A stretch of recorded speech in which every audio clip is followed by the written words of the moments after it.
Versículos 18 a 20 de este capítulo 2 que ya estamos recorriendo. Estos versículos lo que mencionan es lo siguiente.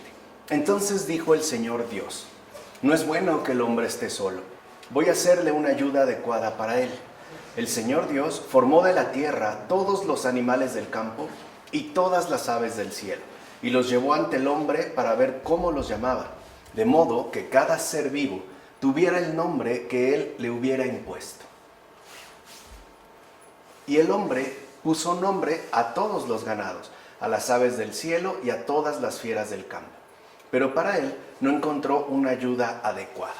Estos pues son los versículos. Y para empezar, aquí se va a dejar en claro que los animales, cualquiera de ellos, no son compañeros adecuados para el ser humano según la naturaleza.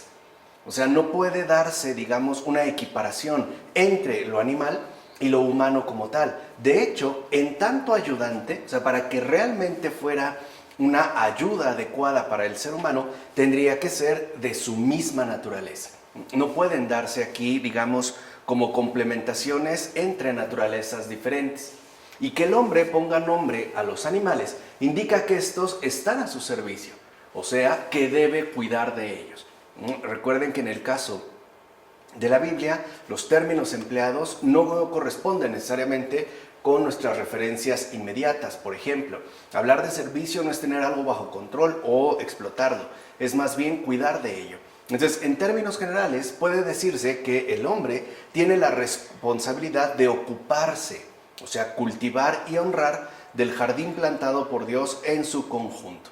O sea que se le concede al ser humano atender y cuidar este jardín en particular que ha sido planteado por Dios mismo.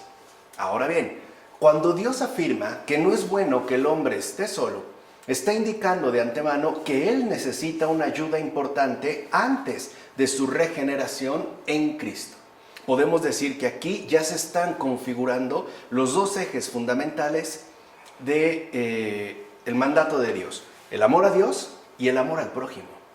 O sea, antes de alcanzar esta regeneración en Cristo, será necesaria pues también la comunión con el prójimo, que al ser un ser humano de nuestra misma naturaleza, correspondería en efecto con una ayuda adecuada.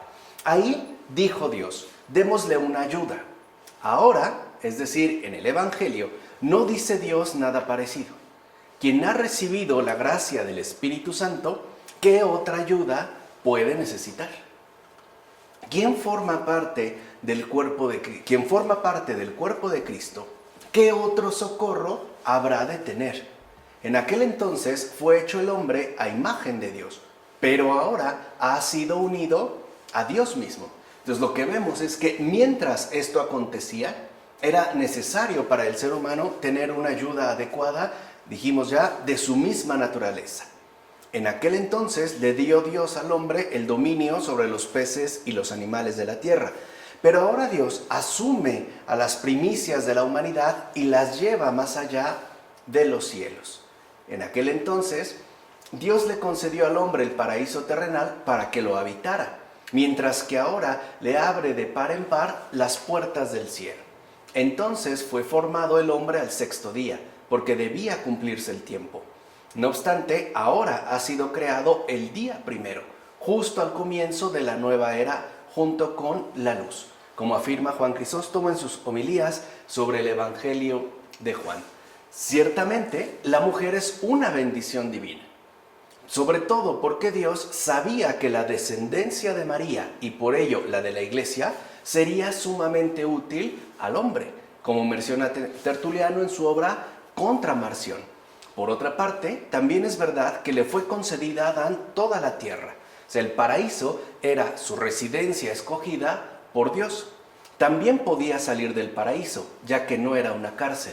Pero las regiones externas no estaban destinadas a ser moradas del hombre, sino de los irracionales. O sea, ganado, cuadrúpedos, bestias y reptiles. Así pues, el paraíso era su residencia soberana y señorial. Por eso Dios condujo a Adán hasta los animales, pues estaban separados de él. Por cierto, no siempre están cerca del Señor los siervos, sino cuando son necesarios. Así pues, se les puso nombre a los animales e inmediatamente quedaron aparte. mientras que Adán permaneció en el paraíso, como afirma Severiano de Gábala en Sobre la creación del mundo. Y aquí hay algo importante de destacar. Si lo vemos, Dios mismo mantiene el orden de las naturalezas, no solamente al diferenciarlas en el tipo de creación que ha realizado con ellas, lo que vimos en los versículos anteriores, sino que además establece una distinción muy particular entre aquello que el hombre debe nombrar y por lo tanto mantener al margen, que después los padres identificarán con las pasiones, todo esto que ha quedado al margen del paraíso, y lo que el ser humano debe conservar en su integridad, ¿no? Quiere decir que no están confundidos. De hecho, como menciona San Severiano de Gábala, están aparte. El Señor le lleva a los animales. Y esto ya nos da una idea de que los animales en principio no estaban en el paraíso. El paraíso, lo dijimos, es esta residencia especial que Dios ha formado exclusivamente para el ser humano. Más allá del paraíso, es decir, en sus alrededores, ahí sí estaban los animales. Es Dios, pues, quien se los presenta. Y esto no significa para nada que con esto entonces se anulara la armonía establecida entre el ser humano y los animales. De hecho, se dijo, los llevó ante Adán para manifestar la sabiduría de Dios y por ende para expresar la armonía que inicialmente existía entre los animales y Adán. Así pues, los animales fueron hacia él como hacia un pastor amoroso y de manera ordenada, es decir, por razas y por géneros, y pasaron ante Adán sin ningún temor. No tenían miedo de él, ni se asustaban unos de los otros. La jauría de predadores pasaba tranquila y detrás de ella llegaba, también sin miedo, la raza de aquellos animales que después les serviría de alimento, como afirma Efrén de Nisibi en su comentario sobre el Génesis. Quiere decir que entonces los animales no habían adquirido ese perfil salvaje que ahora sí ya podemos detectar. Y la relación entre unos y otros era netamente armónica, es decir, era de una profunda comunión, de un servicio pues de caridad. Con esto se deja en claro que Dios manifestó al hombre en qué grado era mejor que las bestias, mejor que todos los animales irracionales. Es esto lo que está significado en lo que se dijo. Todos los animales fueron presentados a Adán para que viese cómo habría de llamarlos y qué nombres imponerles. De aquí se deduce que el hombre, por la sola razón, es mucho mejor que las bestias, ya que únicamente la razón puede conocer las cosas por su nombre. Ciertamente es cosa obvia comprender que el hombre es mejor que las bestias, al menos por la razón. Pero difícilmente el hombre comprende que en él una cosa es la razón por la que gobierna y otra muy distinta, lo animal, que es gobernado, como afirma Agustín en Del Génesis contra los maniqueos. Esto es importante de resaltar porque todo indica que al menos en el mundo contemporáneo se está sosteniendo precisamente lo opuesto. Es decir, que cualquier animal incluso tendría mucho más valor que cualquier ser humano. Sabemos que hay instituciones, por ejemplo, que se dedican al cuidado de los animales y que de hecho no destinan ningún tipo de recurso material o humano para atender a los pobres o a los abandonados, ¿no? Se considera pues que el hombre es lo más bestial que hay en la tierra y que incluso lo mejor que podría ocurrir es que desapareciera por completo. No obstante, lo que afirma el Génesis es justo lo contrario, ¿no? La superioridad primordial que tiene el ser humano sobre los animales, al menos por la razón, y que a partir de aquí se distinga justamente el papel que le corresponde. Es decir, nosotros también tenemos algo que debe ser gobernado por la razón. Esta dimensión terrenal que también nos configura y que además no debe de servirnos de obstáculo para llegar al cielo, que es finalmente nuestro destino principal. Ahora bien, el que habla despectivamente del humilde y no lo cuenta como ser vivo, es como quien abre su boca contra Dios. De hecho, el honor del humilde es el que perdura.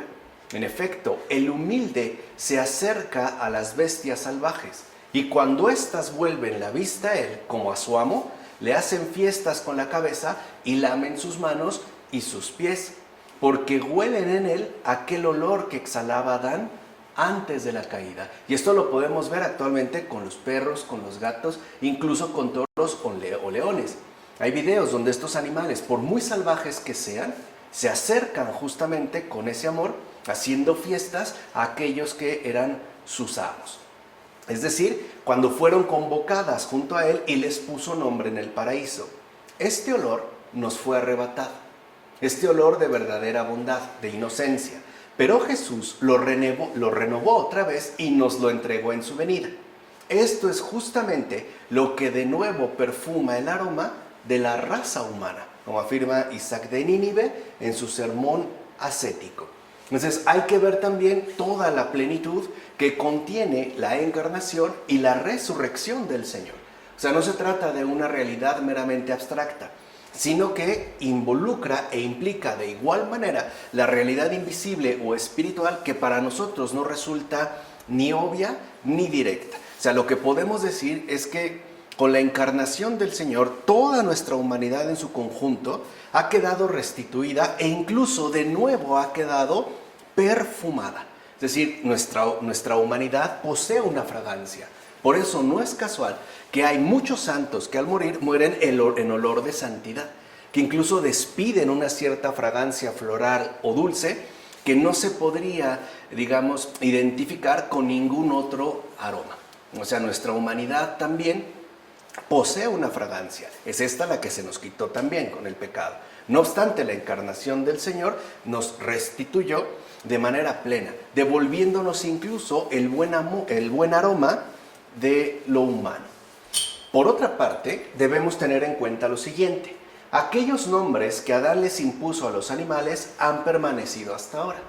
Dios mismo lo determinó así, precisamente para que tengamos un recuerdo constante de la estima y autoridad que desde el principio Adán recibió de parte del Señor. Así pues, fue el pecado el que puso fin a esta autoridad. Y por ende, debemos asumir humanamente la responsabilidad de esta supresión, ¿no? Como afirma Juan Crisóstomo. Entonces, aquí hay, digamos, dos aspectos que también debemos de tener en cuenta. En primer lugar, esa prioridad que Dios nos otorgó en relación a los animales. Es decir, nos otorgó una superioridad establecida por Él mismo. Una superioridad que no apuntaba, por ejemplo, al desprecio o al maltrato de esas otras criaturas inferiores, sino a su cuidado.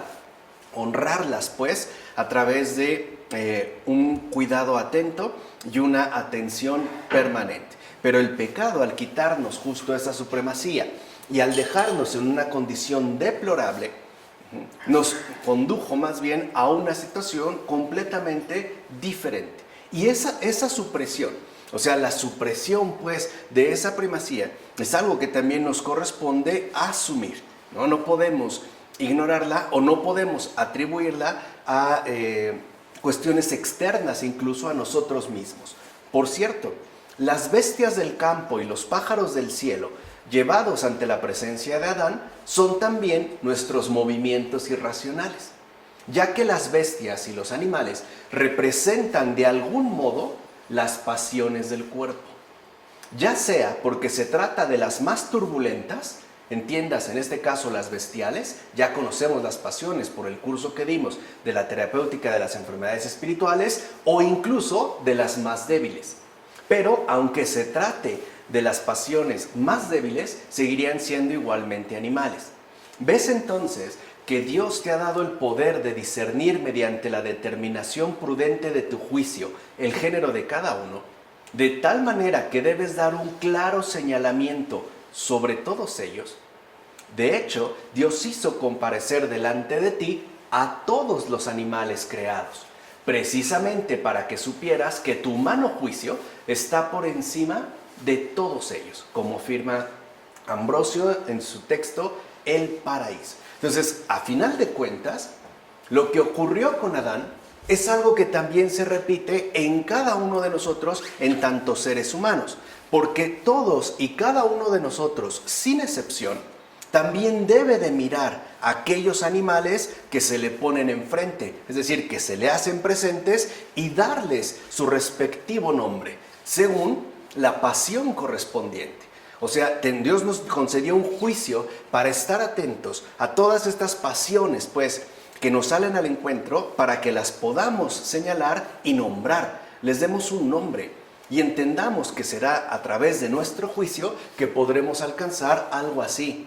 Y no solo eso, también se nos dotó de una naturaleza que puede oponerse a la presentación de todos estos animales que se hagan presentes de un modo u otro. Eso es básicamente un anuncio del discernimiento. Cuando el Señor menciona, estad atentos y velad, a esto también se refiere.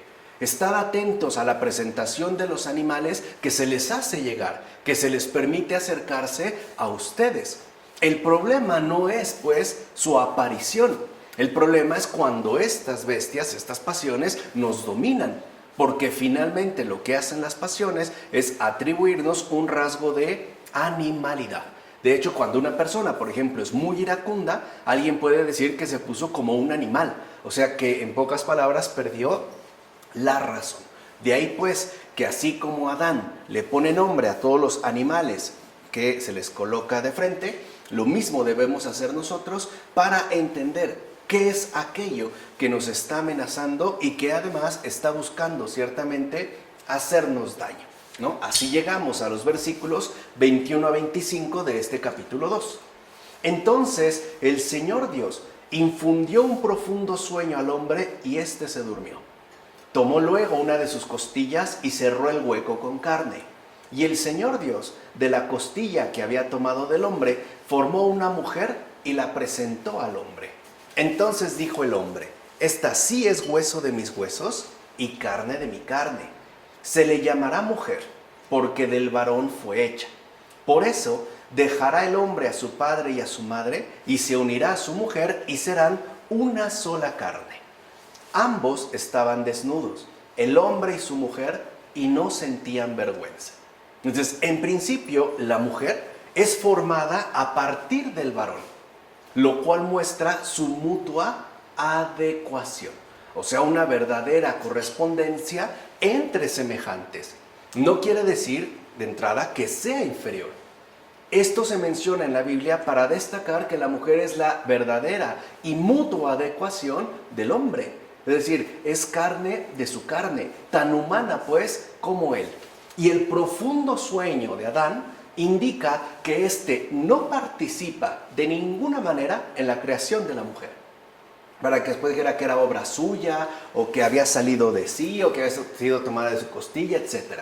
Digamos que Dios lo pone en stand-by, ¿no? Lo hace caer en un profundo sueño, precisamente para que éste no llegue a suponer que ha participado, sea de la manera que sea, en la creación de la mujer. Por eso, solo después de que ha sido creada, es que Adán reconocerá que la mujer es un don de Dios. No una subordinada, no una inferior, sino un don de Dios. Algo hecho, pues, por Él, para mí, pero no para mi sometimiento, sino para complementar mi humanidad en términos de mutua adecuación. El juego hebreo, y eso es importante detectar porque se pierden las traducciones, que aquí se da con las palabras is e isa, es lo que se traduce en castellano mediante los términos varón y varona. O sea, cuando habla ya, ¿no? El hombre y la mujer está hablando de is, varón, e isa, varona. Quiere decir que ambos se corresponden mutuamente. Y en principio, aunque son diferentes y comparten la misma carne, los dos han sido creados por Dios, no de manera conjunta, ni mezclada, ni después separados. O sea, el hombre como hombre es una creación entera de Dios. Y lo mismo ocurre en el caso de la mujer. Por eso, aunque nosotros no pronunciamos, o no es usual hablar de varona, en realidad remite pues a nuestra complementariedad y a nuestra condición humana real. Es decir, is e isa. Esto es importante, ya que en la perspectiva bíblica, es decir, a la luz de la verdad, el origen, no sus determinaciones. Recuerdan a Michel Henry, por eso habíamos hablado del por qué no quedarnos en las determinaciones, sino en lo esencial. Repito, a la luz de la verdad, o sea, en la perspectiva bíblica. Esto es muy importante porque el origen es lo único que en verdad define una determinada realidad. Quiere decir que aunque somos humanamente semejantes, en términos de varón y varona, el origen es lo único que verdaderamente nos constituye como tales. O sea que la mujer, aunque ha sido tomada, por ejemplo, de la costilla de Adán, no quiere decir que fue hecha a partir de nosotros, sino que fue hecha por Dios mismo. Por eso estamos en una condición de igualdad ante el Señor, porque Él es el mutuo origen de ambos. Así pues, es Dios mismo entonces quien integra el matrimonio, o sea, la mutua adecuación dentro de la creación. O sea, el matrimonio, en tanto mutua adecuación, es por tanto un llamado de Dios a la complementariedad en el origen. Y eso es lo importante en el matrimonio. Por eso cuando uno se casa entran dos y salen tres. Porque en el matrimonio se busca adecuar la condición propia de cada quien, es decir, del varón y de la varona, pero a partir del origen mismo que nos sostiene. Es decir, a partir pues de nuestra verdadera comunión con Dios y nosotros. Veamos. Al principio, ¿de quién fue engendrada Eva? ¿Qué madre concibió a la que no tuvo madre? La Escritura dice que nació del costado de Adán. ¿Puede entonces nacer Eva del costado del varón? Sin madre. ¿Pero un niño no puede nacer de un seno virginal sin concurso de varón? Ciertamente aquí hay una deuda de gracia, como afirma Cirilo de Jerusalén. ¿Qué quiere decir? Que así como ha sido creada la mujer, o sea, sin concurso de madre, porque no hubo una madre que la pariera, ya se está también apelando a la concepción virginal de la madre de Jesús, de la madre del Señor. Para que no se nos haga raro hablar de una virgen que ha sido madre, cuando un ser humano ha nacido incluso sin madre. Por eso se hace referencia a una costilla. Entonces, ¿qué es lo que vemos al final? Que la existencia de la mujer, así como la existencia del hombre, es una deuda, pero es una deuda de gracia, que por lo tanto apuntaría precisamente a la gratitud. El hombre debe pues estar agradecido en primer lugar con Dios por la existencia de la mujer, con esta deuda de gracia. La mujer no es pues propiedad del hombre. En ella de hecho debe el hombre ver y amar a Dios. Ella es para el hombre camino de contemplación, o sea, camino hacia el origen, o sea, escuela concreta de caridad puesta a su alcance. Porque para llegar al que no vemos, primero hemos de transitar el camino con el que sí vemos, es decir, con el prójimo. ¿Se acuerdan lo que dije al inicio de esta exposición? Cómo se empieza a establecer ya esta conjunción entre el amor a Dios en primer lugar y su inseparable, el amor al prójimo. Allí es pues donde se coloca de una manera ya muy concreta y muy específica. En efecto, dice la Escritura, hizo Dios caer sobre Adán un profundo sopor y se durmió. Así pues, no solo cayó sobre Adán un sopor cualquiera, es decir, un sueño normal, sino que se le hizo ingresar en una total disposición con respecto a la obra de Dios. O sea, una absoluta docilidad, una disponibilidad total. Adán fue por tanto recubierto de una total disponibilidad, como afirma Juan Crisóstomo en sus homilías sobre el Génesis. Y ahí está el punto central. ¿Qué es el matrimonio? Total disponibilidad para Dios en tanto varón o bien en tanto varona. Aquí se encuentra pues a la luz de la verdad el sustento, por ejemplo, del matrimonio y cómo el hombre está llamado a colaborar con el Señor en una total disponibilidad. No puede volverse pues un tirano o alguien que quiera disponer de aquello que de hecho no le pertenece. Ahora bien, ¿por qué no le dolió a Adán el que le quitaran una costilla? No es poca cosa. ¿Por qué no sintió dolor? Un solo cabello nos es arrancado del cuerpo y nos duele. Sueña uno que se cae en un abismo y el durmiente se despierta a consecuencia del dolor que experimenta. Así pues, se quita tal miembro, se arranca la costilla y no se despierta el que duerme. A Adán no le fue arrancada la costilla, sino que, como afirma la Escritura, precisamente para mostrar la ternura concisa del artífice, la tomó. Y aquí hay una lección extraordinaria. El obrar de Dios no hace sentir dolor, aun cuando tomara nuestro propio corazón, como afirma Severiano de Gábala. Aquí está entonces una lección importantísima, ¿no? Que decir que al menos para mí es la regla de oro de la vida espiritual. El obrar de Dios nunca genera aflicción. Es decir, Dios jamás aflige los corazones. Así nos tomara de nosotros las piernas, los ojos, la lengua, no generaría el más mínimo vestigio de dolor. ¿Se dan cuenta cómo entonces la aparición de Eva, la mujer, la varona, se ha dado por obra de Dios sin dolor? O sea, de una manera netamente virginal. Lo mismo entonces podemos entrever en el caso de María.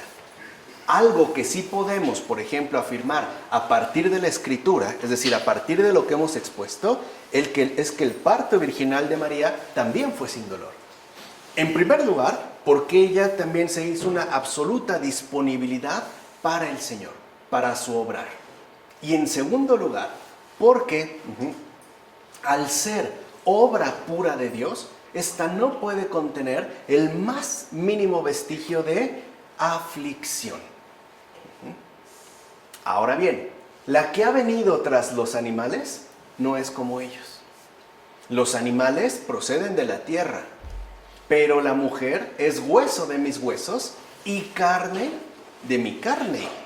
Y puesto que en ese día todos los animales recibieron de Adán un nombre según sus especies, también a la mujer no la llamó Eva, es decir, con su nombre propio, sino que la denominó mujer. Esto es el nombre establecido para toda su especie, como afirma Efrén de Nisibi en su comentario sobre el Génesis. Esto entonces significa que la mujer es siempre una ayuda para el varón, no precisamente terrenal. O sea, no solo se limita al proceder, pues, en esta tierra. O como muchas veces, ¿no? Se piensa que la mujer sería una especie de fábrica de procreación, ¿no? Un vientre para concebir y tener hijos. No es así. Porque su primera finalidad es que el varón también vuelva de nuevo al paraíso. Ahí está la verdadera ayuda adecuada. Por eso, después se dice que la mujer fue hecha para ayudar al varón, de tal forma que de la unión espiritual naciesen los frutos de la vida eterna. Es decir, las buenas obras de alabanza divina que se ofrecen a través del servicio mutuo. Y volvemos a ver otra vez lo esencial del matrimonio. Es la gran escuela de caridad puesta al alcance, donde uno tiene que esforzarse en el servicio mutuo. Y es este servicio mutuo en el matrimonio donde se dan entonces estas alabanzas a Dios. Así pues, la sabiduría eterna, Cristo, es la que gobierna al varón y por ende a la mujer. Ahí está el verdadero gobierno de ambos. Eso es lo que se reconoce cuando uno se casa en la iglesia, como afirma Agustín del Génesis contra los maniqueos. Por otra parte, no es una cuestión ociosa el preguntarse por qué la mujer no fue hecha de la misma tierra con la que fue plasmado Adán. Esto fue así para que sepamos que una sola es la naturaleza del cuerpo, tanto en el hombre como en la mujer, y por tanto que una sola es la fuente de donde proviene todo el género humano. Por eso al principio no fueron creados los dos, sino primero el hombre y luego de él la mujer. Dios, en efecto, queriendo constituir una sola naturaleza humana, comenzando a partir de un único principio de esta criatura, eliminó de entrada la posibilidad de que surgieran muchas y disparatadas naturalezas. Hagamos, dijo Dios, una ayuda adecuada para él. Entendemos pues que es una ayuda y en verdad una óptima ayuda. En efecto, si entendemos ayuda en el mejor sentido, entonces comprendemos que se trata de la mayor grandeza de la actuación de la mujer. Es como en la tierra. que primeramente encierra en sí la semilla recibida y después, nutriéndola poco a poco, la hace crecer y fructificar. Pues bien, en esto consiste la ayuda de la mujer. Aunque también es verdad que el término ayuda asimismo se usa para designar algo de inferior calidad, como de hecho lo encontramos dado en la experiencia humana. En efecto, suele suceder que las personas de más elevado rango asumen como ayudantes la mayor de las veces a personas de mérito inferior, como afirma Ambrosio en el Paraíso. ¿Por qué entonces se dio así? Por una simple y sencilla razón.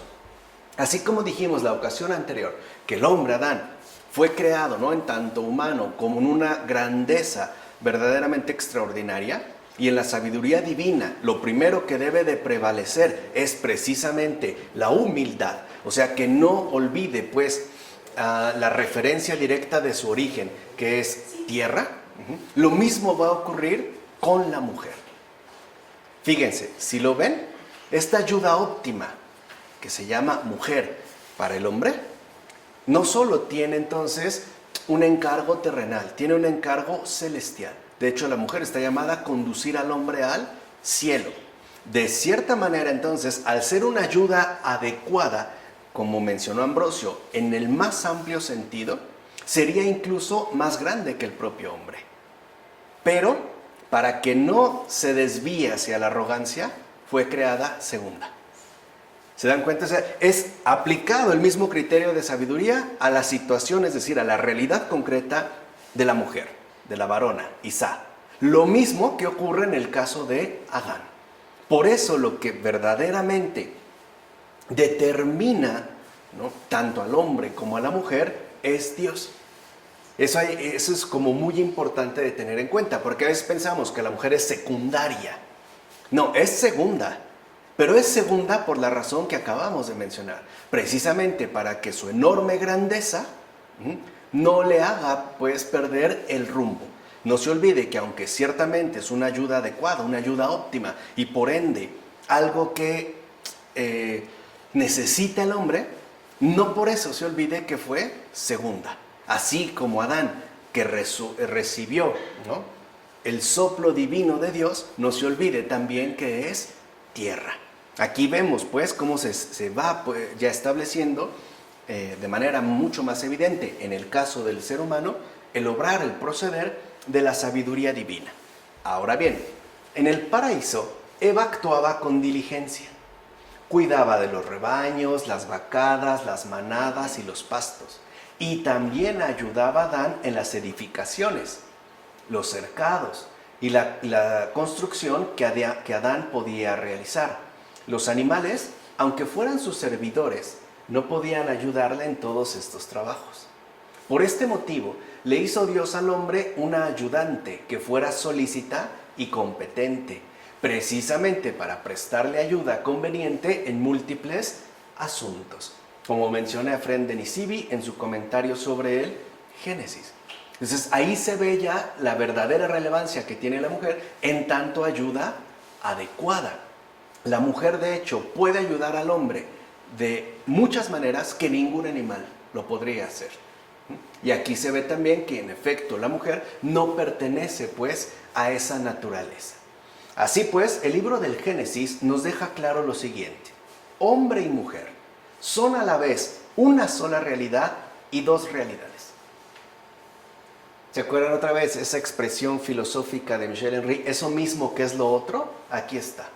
Una sola realidad y dos realidades. Por cierto, la clase de hoy de Michel Henry está extraordinaria, ya con más luz, ¿no? Bueno, o sea que la humanidad es una, pero compuesta de dos realidades distintas, aunque mutuamente convenientes. ¿Qué podemos entrever aquí? El misterio de la Trinidad. Porque son dos realidades distintas, pero en tanto mutuamente convenientes, se conforman en una única realidad, es decir, en una única humanidad, pero con una gran diferencia, que no somos tres y uno, somos dos que configuran una terna. Y con esto se deja a su vez en claro que nosotros no somos Dios, somos criaturas de Dios. De hecho, estas dos realidades Hombre y mujer conforman el éxtasis de la naturaleza, es decir, el salir de sí mismos para ir hacia el otro en su origen. Quiere decir que entonces el hombre sale de sí mismo para ir hacia la mujer en su origen y agradecerlo, dijimos, como una deuda de gracia. Y lo mismo para el caso de la mujer. La mujer sale de sí para dirigirse hacia el hombre en su origen, o sea, como una criatura de Dios. Y por ende también para mostrarle su agradecimiento. En efecto, hombre y mujer están llamados a actuar según el poder e inspiración de Dios. Así pues, también puede entenderse rectamente que aquel profundo sueño de Adán fue en realidad un éxtasis, que Dios le infundió para que su alma se hiciera como copartícipe del coro angélico y por ende entrara en el santuario de Dios para entender las cosas de la creación. Por eso al despertar estuvo como lleno de espíritu profético e inmediatamente prorrumpió con aquellas palabras a las que el apóstol llama gran sacramento. Y cita la carta a los Efesios, capítulo 5, versículos 31-32. Esto es ahora hueso de mis huesos y carne de mi carne, y se llamará mujer, porque de su varón fue tomada. Y por esto dejará el hombre a su padre y a su madre, y se unirá a su mujer, y serán dos en una carne. Ciertamente, el Antiguo Testamento afirma que tales palabras fueron pronunciadas por Adán. No obstante, en el Evangelio declara el Señor que tales palabras fueron proferidas por Dios. O sea, por el Espíritu profético. Pues como dice el Señor, ¿no leísteis que el que los hizo en un principio, los hizo varón y mujer, y dijo, por esto dejará el hombre al padre y a la madre, y se unirá a su mujer, y serán dos en una carne? Y con razón dijo esto el Señor, justo para que entendiésemos que por causa del éxtasis que había tenido anteriormente, Adán pudo haber dicho esto como profeta al ser inspirado por Dios. ¿Qué quiere decir? Que también ese profundo sueño, como lo menciona Agustín en el Génesis a la letra, este profundo sueño no solo es para que a Adán le quede claro que él no ha tenido nada que ver con la creación de la mujer, sino que además, digamos, ¿no?, le concede un éxtasis para que se llene del Espíritu y reconozca en la mujer lo que verdaderamente tiene enfrente. Es decir, una creación divina, una inspiración. Por eso, si lo ven, Adán, lleno pues de este espíritu, está llamado a tener una visión celestial en y a través de la mujer. Ahí es donde en efecto se comprende este éxtasis. Pero aún es posible encontrar en esto un sentido mucho más profundo. O sea, como si esto no fuera suficiente, todavía se puede encontrar un sentido mucho más profundo. Al principio del género humano, convenía que la mujer fuera tomada de una costilla del varón dormido, pues este era un símbolo profético de Cristo y de la Iglesia. En efecto, el sueño de Adán significaba la muerte de Cristo, cuyo costado fue atravesado por la lanza sobre la cruz después de haber expirado. Y como sabemos, manó de su costado sangre y agua, que son figura de los sacramentos con que se edifica la iglesia. Por eso el apóstol llama a la iglesia edificio del cuerpo de Cristo, en la carta a los Efesios. Por consiguiente, la mujer es criatura de Dios como el varón, pero fue hecha del varón para encarecer la unidad, es decir, para figurar la unidad de Cristo y de la iglesia, como afirma Agustín en la ciudad de Dios. Y en efecto, ese es el sentido profundo que tienen estos versículos. Lo que ahí se está prefigurando es la unidad de Cristo y de la iglesia. Así como está el varón dormido, podemos hablar también de el crucificado, el que ha pues expirado. Y así como Dios tomó, dijimos, no le arrancó, no le quitó, tomó la costilla de Adán, también de ese costado ha brotado la mujer, es decir, la iglesia, llamada también a dar hijos en abundancia, es decir, santos, hijos de Dios. Así pues, examinemos en el Génesis qué quiere decir tal expresión cuando dice: tomó Dios una costilla del costado de Adán y edificó con ella a la mujer. Fíjate bien en que dice edificó. Y es que el término edificación no suele emplearse más que cuando se trata de la construcción de una casa de grandes proporciones. Así pues, esta costilla de Adán, con la que se construyó a la mujer, alude a Cristo y a la iglesia.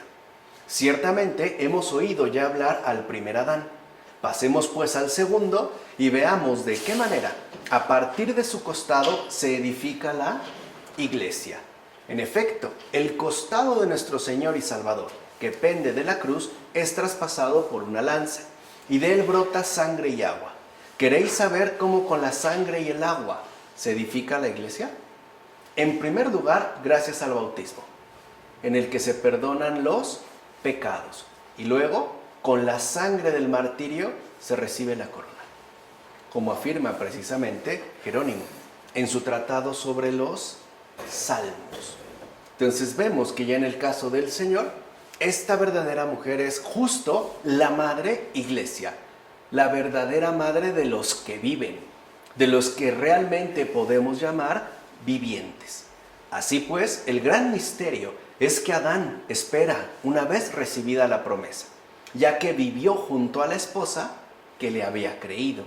Esto nos manifiesta simbólicamente a nosotros que conforme a la fe, la iglesia será la madre de los vivientes. Por ello, Adán llama a Eva a su mujer, es decir, madre de los vivientes. Recuerden que en estos versículos Adán le ha llamado mujer, no Eva. Eso vendrá después. De hecho, hasta que aparezca Caín. Pero aquí solo le llama mujer. Pero está en correspondencia, pues, con su nombre Eva, porque Eva, en efecto, significa madre de los vivientes, ¿no? Y esto sucede porque Eva ha sido formada de la costilla de Adán, que se durmió.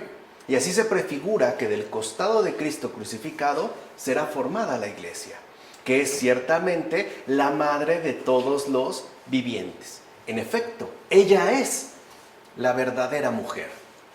Ahí está. ¿Se acuerdan que habíamos hablado de la ayuda adecuada?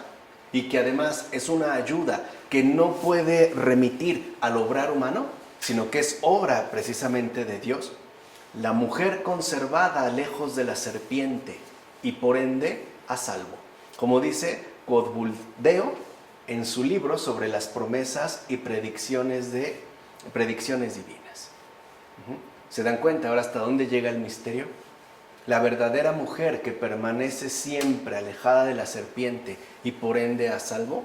Por eso vemos cómo hay también una mediadora, que no solamente, no estamos hablando por supuesto de la muy santa Madre de Dios, que no solamente es entre los hombres y Dios, entre los hombres y su Hijo Jesús, que es Dios, sino también entre la humanidad y la iglesia. Ella es también la mediación. Porque es Eva, madre de los vivientes, la que sigue a continuación es María, la verdadera madre de todos los que viven. Y estos que viven, ¿dónde son dados a luz? En la iglesia. Es decir, a través de los sacramentos.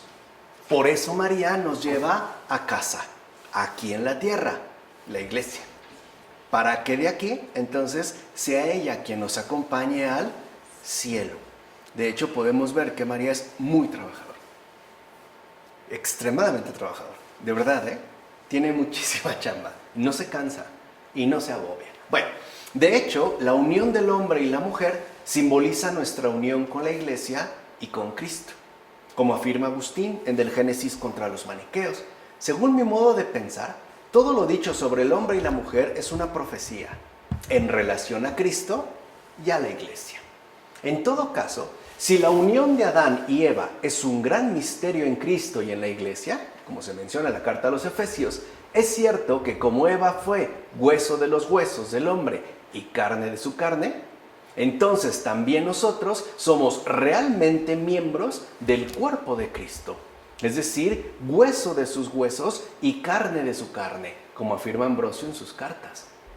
Es muy importante. Entonces, cuando Cristo ve a su iglesia, es decir, a la humanidad verdaderamente viviente, la humanidad que vive a partir de lo recibido por Él, agua y sangre, ¿no?, el bautismo y también la Eucaristía, lo que ve es verdaderamente carne de su carne y huesos de sus huesos. No solo en términos humanos, como de hecho sucede, sino además esa verdadera carne y esos verdaderos huesos que poseen un origen divino, es decir, ya a la luz de la resurrección.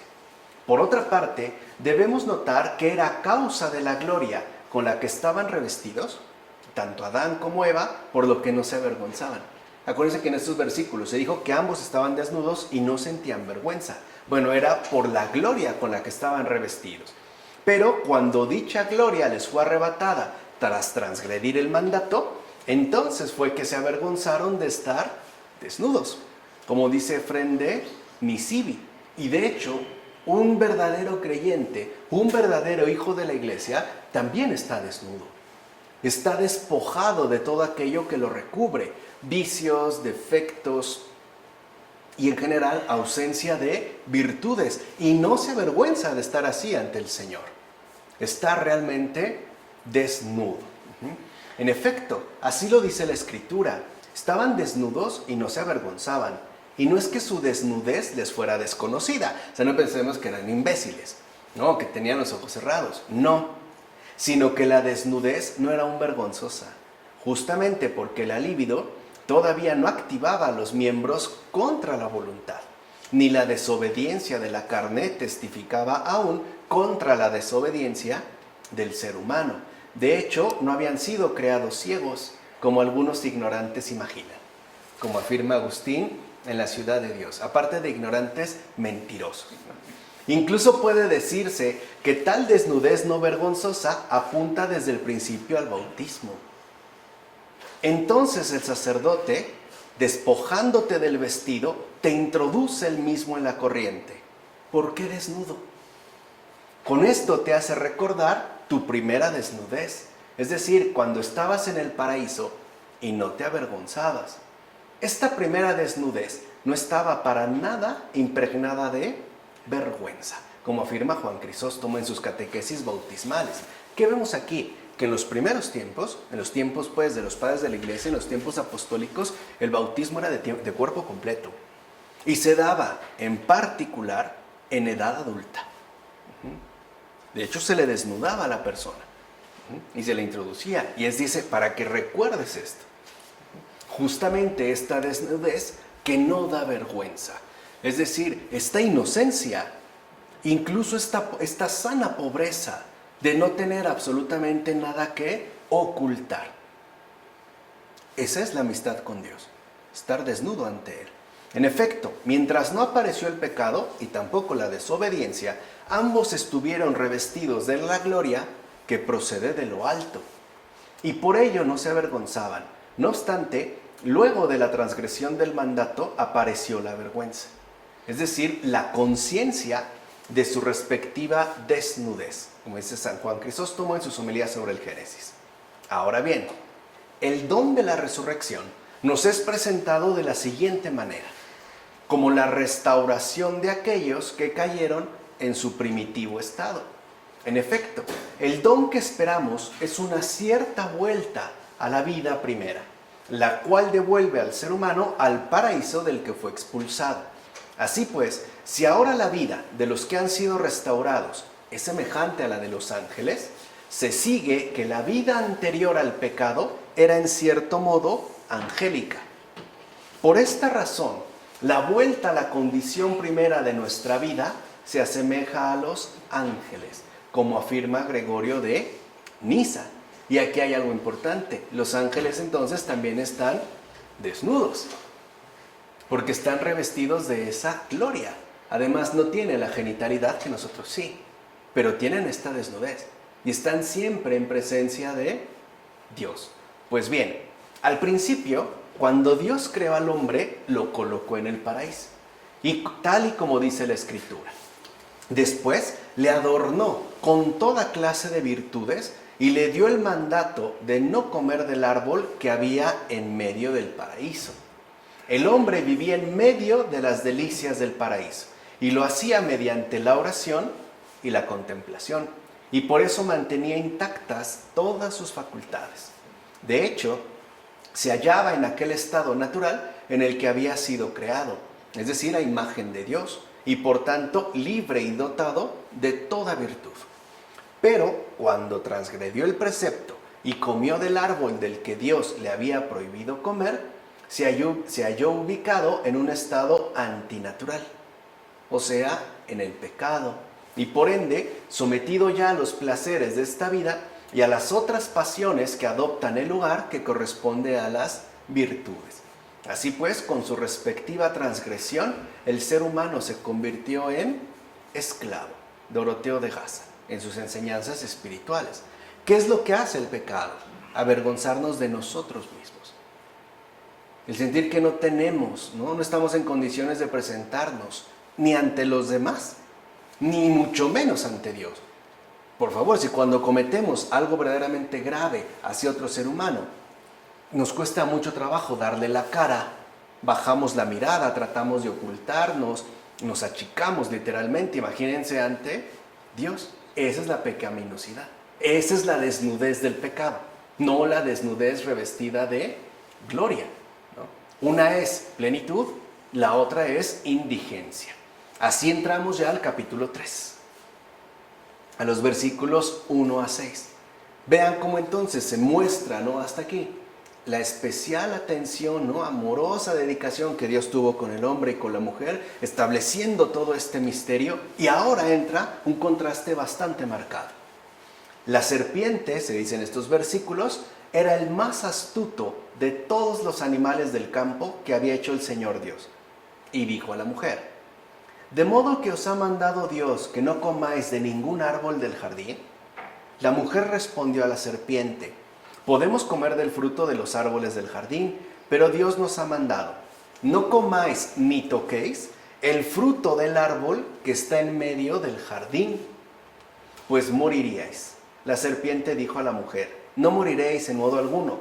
Es que Dios sabe que el día que comáis de él se os abrirán los ojos y seréis como dioses, conocedores del bien y del mal. La mujer se fijó entonces en que el árbol era bueno para comer, atractivo a la vista, y que aquel árbol era apetecible para alcanzar sabiduría. Tomó de su fruto, comió, y a su vez dio a su marido, que también comió. Aquí hay varios elementos importantes que debemos destacar. Primero, el calificativo dado a la serpiente en términos de astuta comparte la misma raíz en hebreo que desnudo, es decir, arum, que a su vez es el término con que se describe la situación de la pareja en Génesis 2, versículo 27. Así pues, hay una desnudez no vergonzosa y una que sí lo es. Esta última desnudez, que sí es vergonzosa, es ontológica. Es decir, es aquella que nos revela en nuestra verdadera indigencia, aquella que nos expone abiertamente como lo que no somos. Ahí está la verdadera vergüenza. Segundo, de entrada se nos deja en claro cómo es el que se acerca a nosotros y por ende ante quién nos enfrentamos, es decir, al más astuto. Al que a nosotros nos acecha, siempre toma la delantera y comienza a elaborar sutilmente la trampa. ¿Quién empezó esta charla? El diablo. Ahorita vemos también por qué de la serpiente. Pero él siempre toma la delantera y quiere dar inicio a la posterior catástrofe. Empieza como a sondear. Y su éxito depende no de que se acerque, sino de que le respondamos. De eso depende su éxito. Por eso Dios ha permitido que se acerque, incluso a Eva. El problema no es que se acerque, el problema es que le respondamos. Es decir, que desviemos la respuesta de vida únicamente a Dios. Y aquí está lo importante. El problema con la serpiente es que éste se presenta como una falsa palabra, como una palabra dirigida a nosotros a la cual es debida una respuesta. Por eso el Papa Francisco ha insistido que con el diablo no se dialoga, porque él no es la palabra. Y al no ser la palabra, no se le debe absolutamente ninguna respuesta. Lo mostró el propio Jesús. Por ejemplo, en las tentaciones en el desierto, utiliza exactamente, si lo recuerdan bien, espero que sí, la misma estrategia. Una vez que ve debilitado a Jesús por el hambre, después de 40 días y 40 noches sin comer, se acerca. Ahí está otra vez la misma expresión. Se acercó y le tiende la trampa, ¿no? Y Jesús literalmente no le responde. Lo rechaza con la palabra de Dios. En ningún momento, pues, le responde, porque él no es palabra, es una pseudo palabra. ¿Se entiende? Entonces vemos aquí que al entrar en su juego, o sea, acuérdense que él es el padre de la mentira. El diablo no dice mentiras, es mentira. Por eso les he dicho nada de que en un exorcismo el diablo reveló mentira. El diablo nunca dice verdad, no puede. El diablo habla de lo que es él. Pura mentira, nada de que un video donde se dice que en un exorcismo el diablo ya reveló. Mentira, es mentira. Y es justo aquí lo que se está exponiendo, porque al entrar en su juego, pues todo comienza a distorsionarse, pues en su astucia hace que nos enredemos y lo peor de todo, que perdamos de vista la verdad. Ese es su propósito, porque si perdemos de vista la verdad, ya estamos atrapados en la mentira. Se ve en Eva, ¿no? De repente vio, qué casualidad, que el árbol era bueno para comer, que era apetecible. ¿Qué no lo había visto antes? ¿Que de verdad no lo había mirado muchísimas veces? ¿Que no lo había contemplado de cerca? ¿Dónde está el engaño? Ahí está. Nos hace ver cosas que realmente no son. Y eso sigue pasando hasta la fecha. Una tentación del maligno nos hace ver cosas que no son y que incluso podemos verlas, al menos con la mirada intelectual, de ese modo completamente falso. ¿A cuántas personas no ha engañado hasta la fecha alrededor del mundo, haciéndoles ver que no son importantes, que nadie las quiere o que lo mejor que les podría pasar es morirse? Y lo ven, se voltean a ver ese engaño y así ven las cosas, cuando en realidad no es verdad. Y esto es justo lo que hace la propagación de la mentira. Vean, por eso la mujer, ¿no?, que en este caso, comentando este pasaje, recuerdan, Fabrice Ayash le llamaba Santa no toquéis, ¿no? Por eso la mujer añade ni toquéis. Dios nunca dijo eso. De hecho, a ella ni le dijo a Adán, porque el día que comáis de él, moriréis. Nunca le dijo ni lo toques. Eso ya es añadido de la mujer. ¿Qué quiere decir? Ya está entrampada. Ya perdió de vista, ¿qué? La verdad. ¿Se entiende? Por eso es tan importante este pasaje. De hecho, creo que a mí es de los que más me han enseñado. O sea, aquí se ve toda la estrategia al descubierto. 4. El objetivo del engaño apunta siempre a la caída de alguien más. O sea, a veces nos podemos llegar a sentir quizás hasta honrados de que tenemos muchos ataques del maligno. No, no somos tan importantes. No va por nosotros, va por otros. No crean que somos su objetivo primario. Nos quiere utilizar como una ficha de dominó, porque al tirarnos sabe que van a caer muchos más. Si tira a la madre, ya tiró a los hijos. Si tira a la mujer, también tira ¿a qué? A Adán, a su esposo. Por eso Adán ni le dijo nada. Ya no era necesario. Bastaba ¿con qué? Con uno. Por eso lo que prepara el demonio a través de sus engaños es siempre una especie de derrumbamiento masivo. Con uno, tirar muchos. Como la bola de boliche que tira muchos pinos. Uno. Así pues, aunque la serpiente era más astuta que los animales, era solamente más astuta que las bestias gobernadas por el ser humano. O sea, sí era la más astuta de los animales, pero no más que un ser humano. Lo vimos hace rato, el Génesis nos lo aclaró. Las naturalezas entre unos y otros, animal y humana, están plenamente diferenciadas. Incluso el ser humano está por encima de ellas. De hecho, aunque sobrepasara con su astucia el nivel de los animales, no ascendió hasta el nivel del humano. Ciertamente era más astuta que los animales irracionales y más hábil que los animales que no tienen inteligencia. Pues la serpiente no tiene la inteligencia del ser humano ni posee la revelación de la sabiduría divina. Además, Adán y Eva eran más grandes que la serpiente por su forma, por su alma, por su mente, por su gloria y por su posición. En consecuencia, es evidente que también el ser humano era mayor en su respectiva astucia, como dice Fren Denisivi en sus comentarios sobre el Génesis. La pregunta inmediata es, entonces, ¿por qué cayó? ¿Por qué si era en todo más grande? En su forma, en su alma, en su mente, en su gloria, en su posición, incluso en su propia astucia. ¿Por qué entonces cayó? ¿Por qué la serpiente fue causa de engaño? Veamos. No desconfíes ahora de la serpiente porque nos espanta y nos causa repugnancia, pues no era así al principio. La serpiente era amiga, ¿sí? Incluso del tipo de animales que aman al ser humano. ¿Quién le hizo entonces su enemiga? La palabra de Dios dice, maldita seas entre todas las bestias. Enemistad pondré entre ti y la mujer. Aquella enemistad destruyó la amistad. No me refiero a una amistad como la que tienen los seres racionales, sino a una especie de conocimiento de tipo irracional. Igual que hoy un perro muestra una forma de cariño al ser humano que no es producto de la razón, sino de un impulso natural, así sentía la serpiente cariño por el humano. Así pues, aprovechando este cariño primario, el diablo la vio como instrumento suyo. Habla pues el diablo a través de la serpiente. Y ruego a vuestra caridad que no descuidéis estas palabras.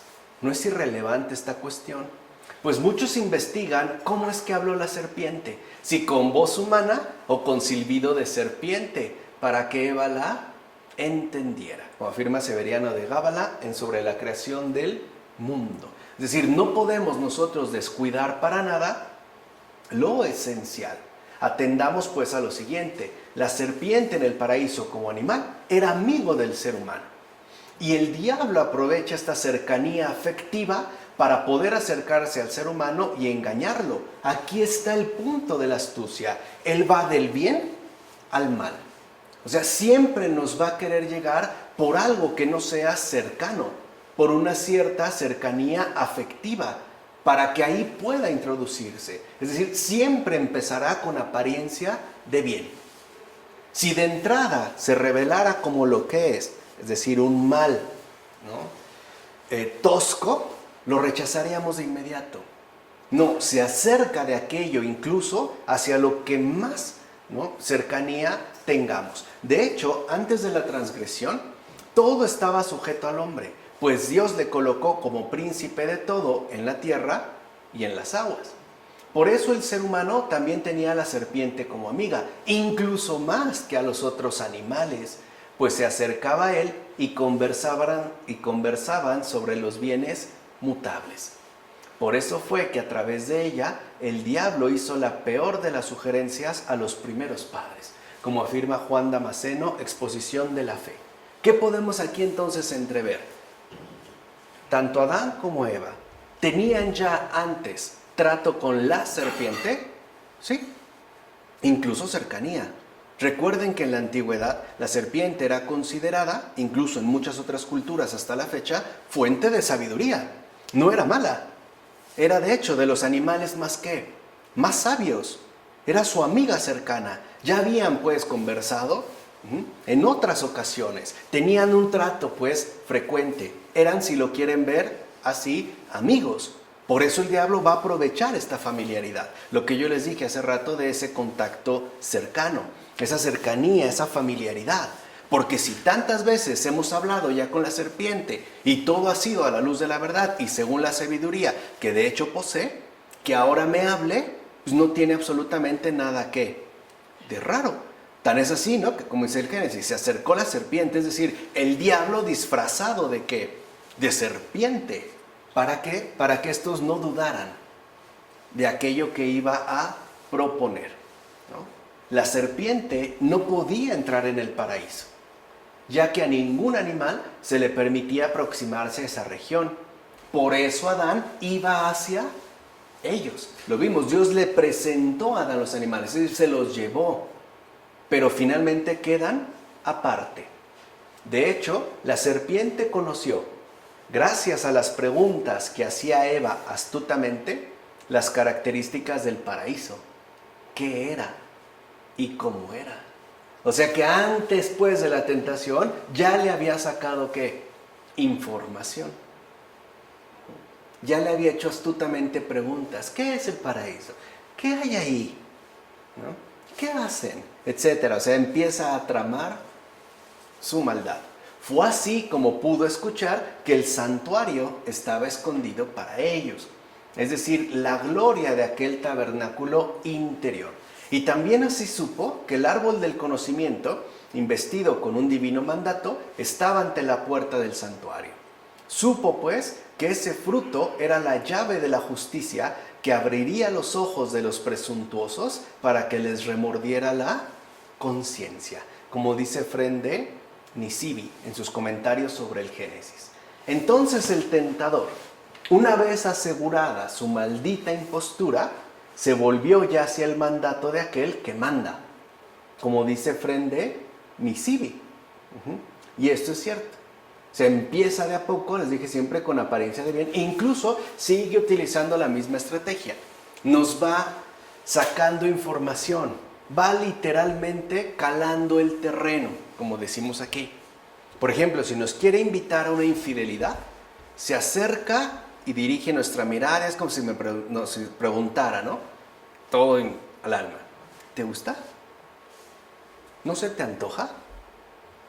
¿Cómo ves? Poco a poco empieza, o sea, como decir, a ver, ¿qué hay ahí? No, yo no puedo llegar al interior de tu alma. De hecho, solo Dios y la Virgen pueden ver el alma. Ni un santo, ni mucho menos el demonio, no puede. Pero para llegar a este paraíso, tiene que ir indagando poco a poco. Y esto lo puede ver desde nuestras expresiones faciales, nuestras reacciones mínimas. Caramba, si hasta humanamente lo hacemos. Hay quienes se dedican a ver muestras de desagrado, de duda, de miedo, de gusto, de ansiedad, etcétera, a través de nuestra corporalidad. Cuanto más él no va a poder percatarse. Nos empieza a sacar esta información poco a poco. Y una vez que ya tiene como el mapa, por decirlo así, de nuestra situación, ahora sí, viene entonces el segundo paso, la insinuación, la tentación, pero ya llevando enormes posibilidades de tener éxito. Lo mismo aquí. Entonces, en todo caso, la causa de la envidia del diablo fue la felicidad del ser humano situado en el paraíso. ¿Por qué? ¿Por qué tanta envidia? ¿Por qué tanta rabia? ¿Por qué tanto odio? ¿Por qué tanto desprecio? Porque esa gracia, esa eterna felicidad, él mismo no la pudo conservar. Por eso. O sea, no crean que es por nosotros, es por él mismo. Porque él mismo, pues, no pudo conservar la gracia recibida. Así pues, el diablo tuvo envidia de la persona humana. ¿Por qué este miserable sí y yo, que era muchísimo más grande, no pude? ¿Se entiende? O sea, es odio contra sí, pero proyectado hacia nosotros, por haber sido puestos no solo en el centro, en la cima. Sobre todo porque dicha persona, a pesar de haber sido plasmada de lodo, que para él somos porquería, fue elegida para habitar en el paraíso. Reflexionaba entonces el diablo cómo él, que era de una naturaleza superior, había caído en estas cosas terrenas y efímeras, mientras que el ser humano, en cambio, que era de una naturaleza inferior, podía esperar con toda seguridad los bienes eternos, como afirma Ambrosio en El Paraíso. Podemos decir que la envidia del diablo se desliza como forma de serpiente, contorsionándose hasta alcanzar el corazón humano, y ahí se va a replegar dando tortuosos giros. De hecho, tiene el veneno en sus dientes que todo lo desgarra y destruye, como afirma Ambrosio en sus cartas. Se ve que lo conocía bien. Muy bien, me atrevo a decir yo. Se ya había visto precisamente su modus operandi. Por eso les decía, no hay que darle información, no se le responde. Los diálogos de intimidad es con el Señor. No con Él, no cae a sus sugestiones, a sus sugerencias. Con Él no se dialoga. Se dialoga con Dios. Él es la palabra, no aquel. Ahora bien, el diablo urdió su trama no atacando directamente a Adán, sino tratando de engañar a Adán por medio de Eva. Esto se debió a que el diablo no atacó a aquel que había recibido el mandato divino de manera directa. A quien le dijo el Señor directamente fue a Adán. Eva no estaba, fue Adán. Sino aquella, fíjense, que de hecho había aprendido lo que debía cumplir. Y no precisamente de Dios, sino a través de alguien más, es decir, del hombre. Aquí está la gran escuela de la fe. La fe es aquello que nos invita a amar a Dios a través de lo recibido, lo dicho por alguien más. Por eso les decía desde el principio, Dios y el prójimo son siempre inseparables. Dios se lo dijo a Adán, pero Eva recibe esta indicación de Adán. Por eso es ya, digamos, inicio de fe. La mujer cree a Adán lo que le ha dicho, porque esto que Adán le dijo, le ha sido dicho a su vez por Dios. ¿No es lo que se conoce como sucesión apostólica? ¿No es lo mismo que sucedió con Jesús, que es Dios y sus apóstoles? ¿No por eso la iglesia es apostólica? ¿No por eso todo remite pues a la sucesión apostólica? ¿No por eso es la iglesia la única y gran, verdadera y espléndida escuela de fe? ¿Dónde más si no es ahí? Si ni siquiera está dada según la verdad. En efecto, no se lee que Dios haya hablado a la mujer, sino a Adán. Y por eso se debe entender que la mujer habría conocido el mandato de Dios a través de Adán, como menciona Ambrosio en el Paraíso. Entonces lo que aquí se pone al descubierto es lo siguiente, la real dinámica de la fe. O sea que ¿en qué están creciendo Adán y Eva? En fe, la cual siempre se da en base a alguien más. La fe no es algo que se obtenga de una manera directa o a solas con Dios. Es siempre aquello que recibimos a través de alguien más. Y no solo está en la confianza puesta en lo dicho, por ejemplo, en este caso en la confianza de la mujer, sino en la responsabilidad que asume el enviado, aquel al que se le dijo.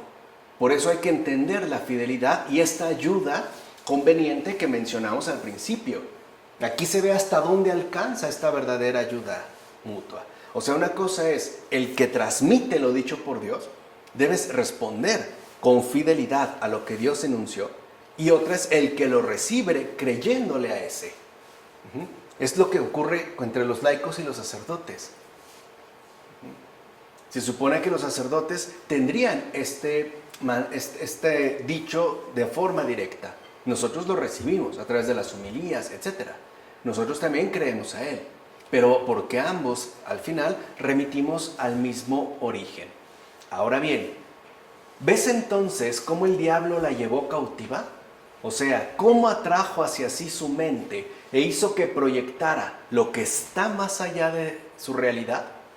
Con esto logró que se hinchara de vanas expectativas y por tanto quedara privada de lo que ya le había sido otorgado. Como menciona Juan Crisóstomo, el diablo es entonces experto en la distracción, ¿no? Llevándonos de un lado para otro, haciéndonos ver cosas que no son, haciéndonos pensar cosas que en definitiva no tienen ningún fundamento, ninguna base, y lo peor de todo, haciendo crecer en nosotros vanas expectativas que al final, ¿no?, nos van a privar de lo que ya se nos ha concedido. Por ejemplo, ¿qué hace el pecado? Privarnos de la gracia recibida. Pero eso es algo que ya se posee. Mientras que, por ejemplo, con las tentaciones para incurrir en un pecado, se nos dice que si lo cumplimos, entonces vamos a obtener algo más grande. ¿Qué más grande que la gracia de Dios? O sea, Él va a ir por lo ya dado, quitarnos ciertamente lo que ya poseemos. Es como decía San Bernardo, ¿no?, hablando precisamente de este relato. Decía, el diablo le mostró, ¿no?, con una mano el fruto a Adán y a Eva, y con la otra les arrancó todo el paraíso. Esa es la distracción. Por eso se dijo con mucha verdad, principio de todo pecado es la soberbia. Pues ella derribó al diablo, de quien se originó el pecado, y mezclándose después con envidia, precipitó al ser humano que estaba de pie al estado del que había caído él. ¿Se acuerdan cuando vimos también en filosofía católica? ¿Cómo quiere que todos nos hagamos según su modo? Que seamos pues, ¿no?, emuladores del caído. Es pues por esta misma puerta de la soberbia que buscó entrar la serpiente en el corazón de la mujer y del hombre, cuando dijo, seréis como dioses. Así pues, queda claro que el principio de la soberbia es el apartarse de Dios. Como dice Agustín, en De la naturaleza y la gracia. El principio de la soberbia es apartarse de Dios. No solo en términos materiales, en términos también interiores. En términos incluso del propio pensamiento. Dejarse llevar por los propios impulsos o ideas que se van generando en nosotros y que al final nos apartan de Dios. Ahora bien, el diablo no hubiera sorprendido al ser humano en un pecado tan claro y manifiesto que consistió en hacer lo que Dios había prohibido. Eso estaba clarísimo. Si la persona humana no hubiese comenzado a agradarse ya a sí misma.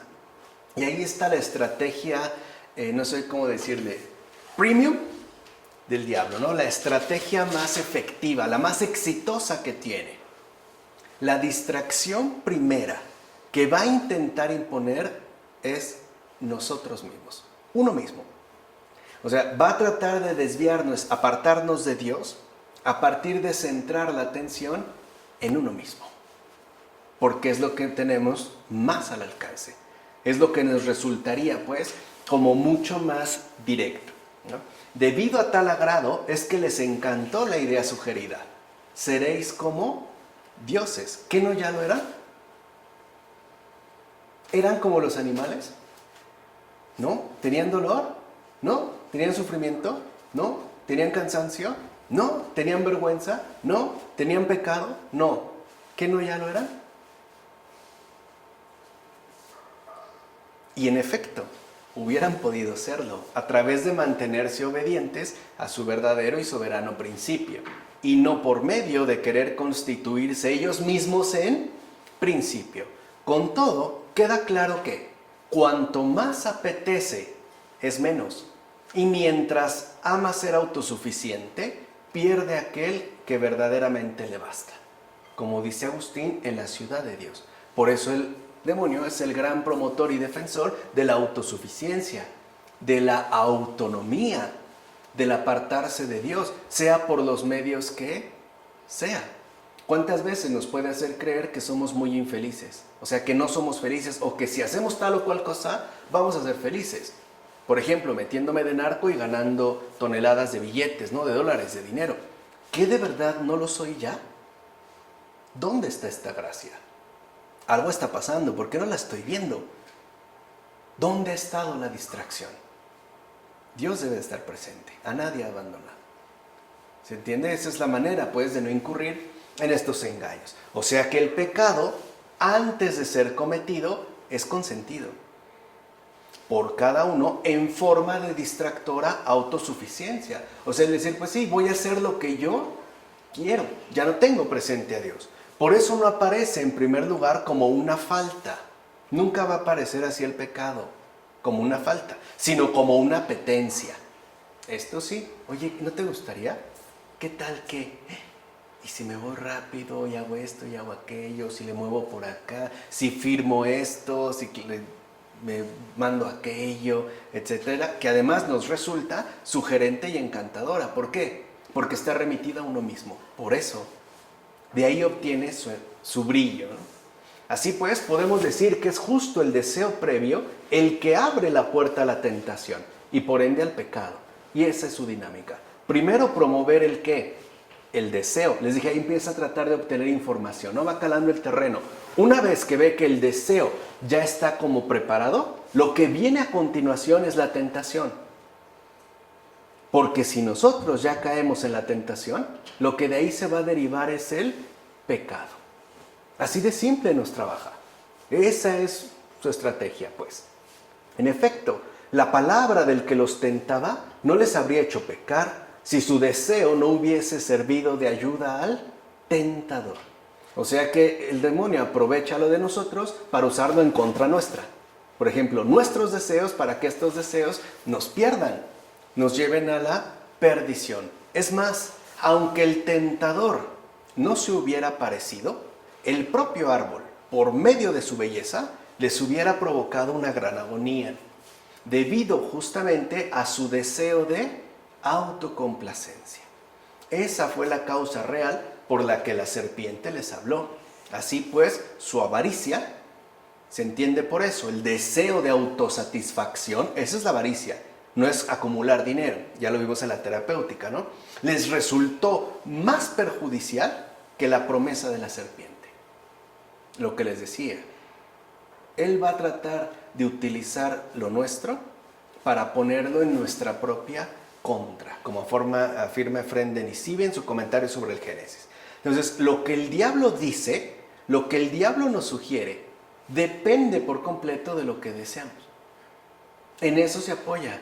De ahí es donde va a encontrar precisamente su respaldo. Esto significa que a final de cuentas, la rebelión contra Dios comienza siempre en el alma. Ahí es donde se va a gestar. Y esto es precisamente lo que el diablo aprovecha al máximo en cada uno de nosotros para usarlo a su favor. Es verdad que el pecado empezó en el paraíso por la soberbia del alma, pues fue ella la que dio el consentimiento a la transgresión de un precepto. Ciertamente fue la serpiente la que dijo a nuestros primeros padres, seréis como dioses. No obstante, fue el ser humano completo el que pecó. De hecho, nuestra carne se hizo carne de pecado y por tanto solo una carne semejante a la carne de pecado, es decir, realmente humana, puede sanarla. Vemos aquí, o sea, aquí se ve el realismo de la encarnación, que hemos insistido una y otra vez, como menciona Agustín en la réplica a Juliano, para que vean que el pecado no es un juego y la encarnación mucho menos. O sea, la obra de redención de Dios no es un juego. La encarnación de Jesús no es una broma. Así como el pecado no se toma a broma. Es muy serio. ¿Qué fue entonces lo que pasó? Bueno, pues que Adán y Eva no guardaron la templanza dentro de sus propias almas. Y conste que ya se les había dado. La templanza es la que extirpa las pasiones. Dios ordenó observarla a los primeros padres diciendo, pero del fruto que está en medio del paraíso no comáis de él, no sea que vayáis a morir. Y porque no la observaron, los transgresores de aquella sublime virtud fueron expulsados del paraíso y por tanto fueron asimismo privados de la inmortalidad. Cierto es que la ley la enseña y la infunde en el corazón de todos, como dice Ambrosio en Sobre Jacob y la vida feliz. Por otra parte, que la vista, el gusto y todos los otros sentidos disipan la memoria del corazón cuando usamos de ellos por encima de la medida, nos lo dice la primera Eva. O sea, si lo ven, esto tiene mucho que decir de nosotros. Mucho. ¿Por qué? Porque de ahí venimos. Ahí están nuestros primeros padres. No es un mito, pues. Es una realidad espiritual, esto sí. Pero de ahí está nuestra verdadera procedencia. En efecto, mientras que ella, fíjense, no miró con placer el árbol prohibido, recordó cuidadosamente la orden divina. Lo que les dije, ya estaba ahí. Ya lo había visto, no una vez. No estaba tapado, no tenía un muro, no tenía una cerca. Dice, por eso estaba aún como resguardada bajo las alas del amor ardiente. Pero cuando vio con placer el árbol, lo tocó con gran deseo y gustó luego su fruto con un intenso placer. Y enseguida se deslizó a la corporalidad, es decir, a la pasión desnuda. Con ello dio todo su deseo al gozo de las cosas presentes, o sea, a esas cosas de agradable apariencia, como nos sigue pasando hasta el día de hoy. En consecuencia, Adán mismo fue unido a la dulce apariencia de la propia caída, como dice Diádoco de Fótice en Sobre la perfección espiritual. Pues de fondo el pecado es, desde el primer momento, una engañosa conspiración de disolución total que usa lo nuestro en nuestra propia contra. Ese es el pecado. ¿Se dan cuenta cómo no solo es una falta moral? ¿Una falta cometida de tal o tal manera? No. El pecado desde el primer momento es una engañosa conspiración de disolución total. O sea, apela a la ruina, a la catástrofe, al hundimiento absoluto. ¿Y qué? Para lograrlo, usará lo nuestro en nuestra propia contra. Aquello en lo que encontremos gusto, placer, es decir, autocomplacencia. Ahora bien, lo mismo que quienes víctimas de una conspiración han tomado un veneno y con otra droga que igualmente penetra las entrañas es que extinguen su fuerza destructora, como sigue ocurriendo hasta la fecha, ¿no? Cuando se coloca un remedio. Se despegó. Un remedio, pues, cuya fuerza se extiende y distribuye por todo el cuerpo, así también nosotros. Después de haber saboreado lo que causa la disolución de nuestra naturaleza, teníamos absoluta necesidad de lo que reúne de nuevo lo ya disuelto, justo para que este remedio, una vez en nosotros, eliminase por su propio efecto el daño del veneno introducido antes en el cuerpo. Pues bien, ¿qué remedio es este? No otro que aquel cuerpo, es decir, el cuerpo resucitado de nuestro Señor, que no solo se mostró más fuerte que la muerte, sino que además dio principio a nuestra verdadera vida, como afirma Gregorio de Niza en la Gran Catequesis. En consecuencia, puede decirse que la verdad vida, aquella que solo Dios nos da, es la que va contra la soberbia. Entiéndase por esto ya el apartarse de Dios, es decir, la humildad. Y aquí es donde vamos nosotros a entender cómo se nos muestra el mal y a la vez se nos insinúa cuál es entonces el remedio. Contra la soberbia, siempre la humildad. La humildad va primero. Siempre la humildad va al principio. Porque la humildad es el vínculo inquebrantable que nos permite mantenernos unidos a Dios. Cuando la humildad, sea por lo que sea, se debilita, de inmediato lo que surgirá o lo que comenzará a emerger es justo este apartarse de Dios. ¿De acuerdo? Por eso Cristo, hecho hombre, nos ha dado un vivo ejemplo para nuestra vida. Este es el camino cierto por el que llegaremos a Dios. Nosotros no podíamos volver a Dios sino por la humildad, precisamente porque habíamos caído por la soberbia. Así pues, nuestro mismo Redentor se ha dignado mostrar en sí mismo un ejemplo de humildad. De hecho, no consideró usurpación el ser igual a Dios, sino que se vació a sí mismo tomando forma de siervo, como se menciona en la carta a los Filipenses. Y esto hasta tal punto que al principio de sus caminos fue creado como hombre el verbo único por el que fueron hechas todas las cosas, como afirma Agustín en La Fe y el símbolo de los apóstoles. Puede entonces decirse que incluso por falta de humildad, Eva tomó y comió antes que su marido. Se ve ahí ya el engaño, ¿no? Ni siquiera es, oye, si yo tengo algo muy bueno, lo compartes, ¿no? Primero tú. Ah, no, se atasca, ¿no? Pásale, ahorita voy yo, ¿no? Y todo, por falta de humildad. Dice ya que quizá ella pretendía ser más anciana en la divinidad, ante quien de hecho era más anciano que ella en la humanidad. ¿Se dan cuenta esta trampa? Dijimos, en la humanidad es más anciano Adán. Ah, pues quizá ella ahora quería ser más anciana. Tú fuiste creado primero. Ah, pues ahora yo voy a ser Dios antes que tú, como menciona Efrén de Nisibi. Pues bien, a pesar de todo, es un hecho que el pecado de Eva fue superado por la obediencia de María. Veamos. Así como Eva fue seducida por lo dicho por la serpiente para que huyese de Dios haciendo a un lado su palabra, así María, fíjense la diferencia, por la palabra del ángel, fue evangelizada para que llevase a Dios por la obediencia a su palabra. Y esto con el fin de que la Virgen María fuese la abogada de la Virgen Eva. En consecuencia, así como el género humano había sido atado a la muerte por una virgen, la Virgen Eva, Así también fue desatado el género humano de la muerte por la Virgen María. Dicho brevemente, la desobediencia de una virgen fue compensada y hasta recompensada por la obediencia de otra virgen, como lo menciona Ireneo de León en Contra de las herejías. La Virgen María es, por tanto, el modelo perfecto de obediencia a Dios y, por ende, de real evangelización. Cuando hablamos hoy en día, por ejemplo, de la nueva evangelización, tenemos que remitirnos a María. Ahí está el modelo, ahí está el ejemplo, ahí está el criterio, ahí está el camino. ¿De acuerdo? Vamos a dejarle hasta aquí, después continuamos ya con estos versículos. En nombre del Padre, del Hijo, del Espíritu Santo. Amén. Provecho.